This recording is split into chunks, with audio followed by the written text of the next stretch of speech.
What's up, everyone? It's TechTrooper64, and today we're going to be covering the very last E3 press conference of all of E3. Now, I know Square Enix is afterwards, but for two reasons. One, I'm not doing Square Enix because I don't know Square Enix much, and two, I know their games are just not, like, I don't want to say not that important, but they're just, a lot of them I know they're going to be delayed to 2016, or either you're going to have to wait for them. So, I think I'm just going to do Nintendo's, and I might do Square Enix's, but I'm just doing Nintendo's for now.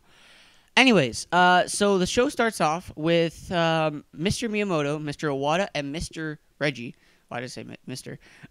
Reggie, all being Muppets. Like, they're in Muppet form, and they're going on the show stage of E3 in terms of, like you know, as a joke thing.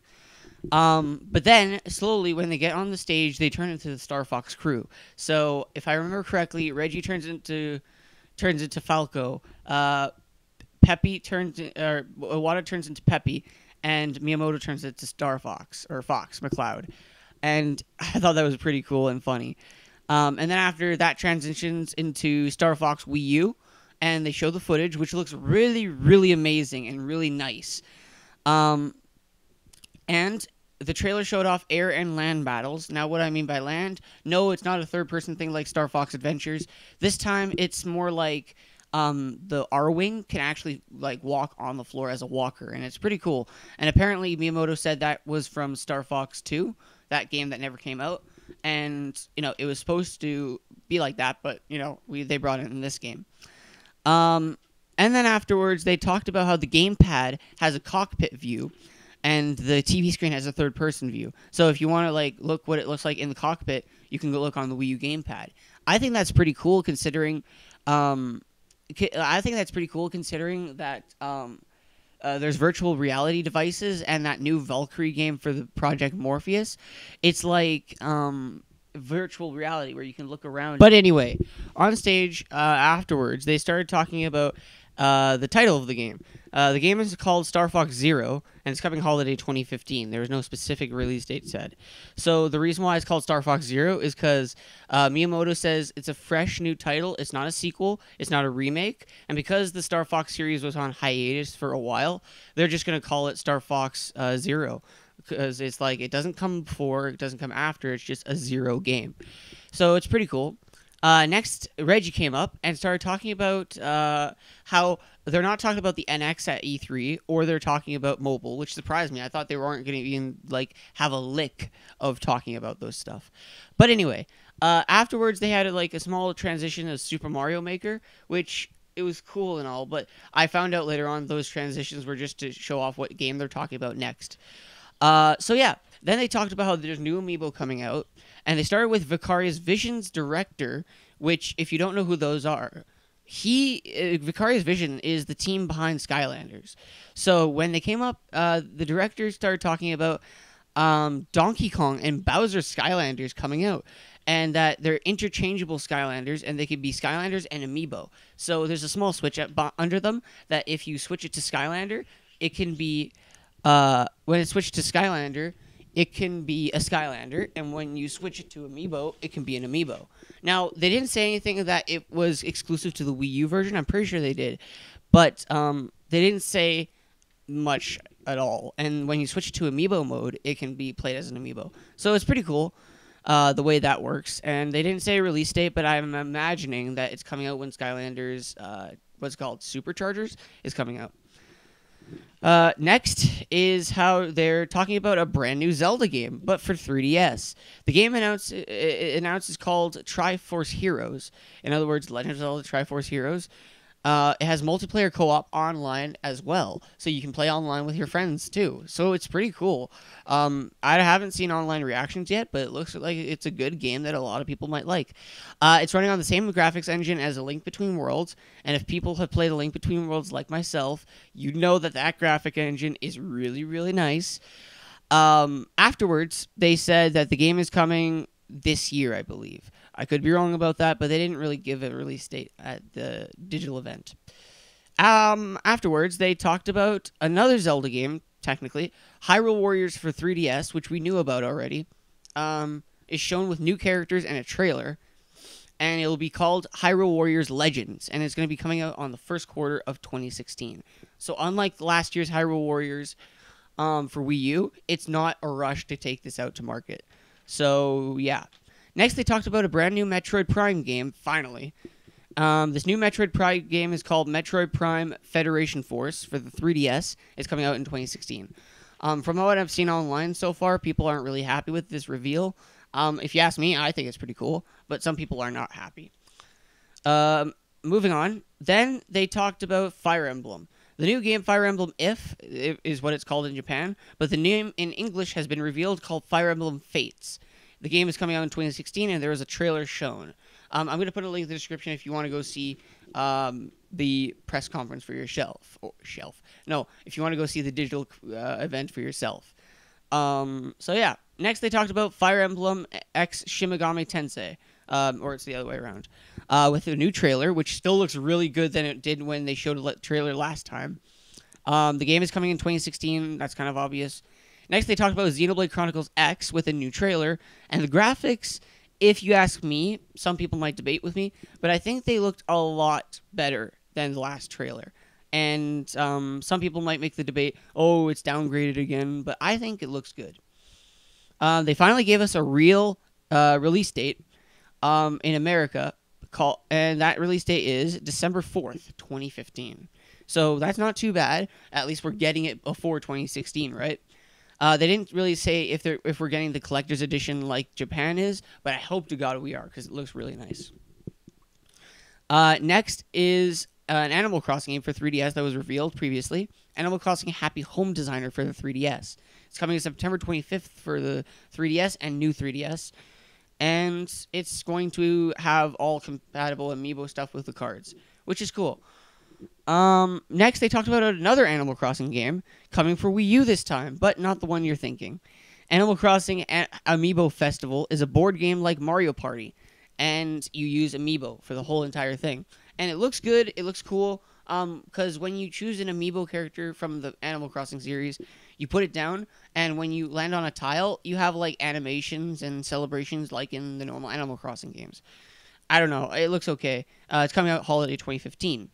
The next thing they showed was Yoshi's Woolly World, and how there was a girl, I forgot her name, she was in charge of making the Yarn Yoshi amiibo, and because she wasn't a game designer or a game developer or anything of the such, she didn't know what she could do, so she asked the development team what she could do, and they said, there's nothing you can do, so she went home, she went to go get some yarn, and then she made a Yarn Yoshi, and she brought it to the office, and then everybody loved it at the office, so then someone at Nintendo, or there was an agreement at Nintendo saying that we're going to make Yoshi's Woolly World amiibo based on her design. So that's how the Yarn Yoshi amiibo came into fruition. And the game is coming October 16th, 2015, along with the amiibo. Next, they talked about Yokai Watch. You guys might hear about this game, or might have heard about this game. It's really big in Japan. People love Yokai Watch in Japan. And if you ask me, when I saw the trailer for 3DS, it looked a lot like Pokemon in a way. If you go look at the trailer, you'll see what I mean. And if you go watch the digital event, you'll see what I mean too. It's coming out holiday 2015. And next, they talked about a game that really made me happy, because I love these two series.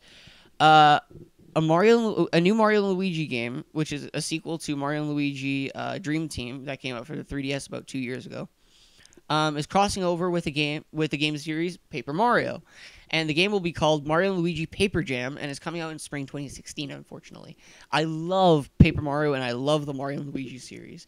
If people who hate Mario and stuff like that, you should play those series though if you love RPGs, because they're so well made and the game is so fun. Just try it.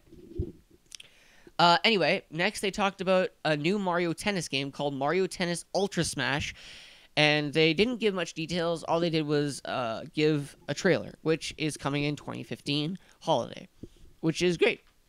And then they ended off the show with Super Mario Maker. They're saying how all amiibo that were made are compatible, and they showed off how, and if you didn't believe them, like all amiibo are compatible, they proved it by saying if you put a Wii Fit trainer on the game's gamepad, you can play as Wii Fit trainer in an 8-bit sprite on Mario Maker. So that's pretty cool. It seems like Mario Maker is like their biggest focus for 2015. Like it's their big game. I don't think it's gonna sell much because it's such a simplistic game. But anyway, there's gonna be 2 releases of 8-bit Mario amiibo to celebrate. And when you use those amiibo in the game, the 8-bit Mario that you play as is bigger than usual. The 2 8-bit Marios are going to be one of a modern look and one of the original 8-bit look. And then after, they talk about how if you buy the physical version, any physical version, it's not a collector's edition, of Mario Maker, you get a special collector's book that will give you designs to inspire you of different levels.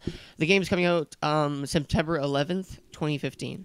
So, yeah, that was the end of the presentation. And then they just talked about at the end how it's the anniversary of Super Mario Bros. It's the 30th anniversary, and they were celebrating it. And you can go on a website that you can like post a video on how you celebrate the 30th anniversary. But anyway, that was pretty much it for its conference. And with that, ladies and gentlemen, that concludes our E3 presentations, all of them. So I hope you guys enjoyed E3. I enjoyed it. It was really, really good. Nintendo's was a little bit underwhelming, not overwhelming. But I want to just give the final scores for all E3 press conferences now. But first, I just want to say, I'm kind of worried that Nintendo hasn't showed Pokemon yet. I'm a big fan of Pokemon, and that's a big system seller for them.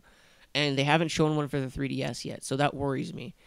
But anyway, and I don't think they're going to skip it this year, because it's the 20th anniversary of Pokemon, so I don't think they're going to skip it. But I could be wrong. They might announce it, they might not. But anyway, there's a bunch of stuff after E3. There's a bunch of stuff like the Nintendo Treehouse at E3. And I think there's one more day at E3. I could be wrong about that. But anyway, let me give my final verdict on all conferences. So Sony's conference, I think, deserves a good 7.5 out of 10. Sony's conference was great. And starting off with The Last Guardian was an amazing touch. Boom, they hit it really well. But I don't think the rest of the conference was that exciting and enticing. Like I didn't pay attention for most of it not because I was talking to a YouTuber, but because I was just not caring very much. There was not much for them to show off that we cared about. And then Microsoft, I think, gets 9 out of 10 because when they drop the bombshell of backwards compatibility and a new controller and all those beautiful games that are coming, how do you compete with that? How does competitors compete with backwards compatibility? And I know that the Wii U can already do backwards compatibility, but like we're talking about the PS4 and Xbox One here. They never did backwards compatibility. And a lot of people aren't realizing how big that is, that it literally killed the value of PlayStation Now. Like now there's no point to get PlayStation Now because you can just go to Xbox and play all your games for free if you own them already. So Microsoft gets 9 out of 10. Ubisoft gets 8.5 out of 10 because they showed nothing but gameplay. And when they showed a CGI trailer, don't worry, they showed gameplay right after. So they were all about gameplay, and that's what I liked about Ubisoft. EA was boring through the whole conference. And they only focused on sports games mostly. They showed Mass Effect, but that was a CGI trailer, not gameplay. And they showed also Unravel, which looks like a cute game, but then they also showed other stuff that were just, not as enticing. And the gameplay that they did show was for sports games, and nobody cares about sports games as much. But when they showed Battlefront at the end, that's what kind of redeemed them of all the boringness. So I give them 8 out of 10. And finally, Nintendo's, I give 8.9, maybe 8.7 out of 10, because they were better than Ubisoft's, but they were not as good as Microsoft's. So that's pretty much all my ratings. If you disagree with me, or if you want to tell me your ratings, go ahead in the comments down below what you think of all conferences. And that's it for E3. Thank you for choosing me for being your YouTuber for recaps of E3, and thank you for watching my videos. It really helps out. And leave a like if you liked the video, and don't forget to rate, comment, favorite, and subscribe. And I'll see you guys next time. Peace.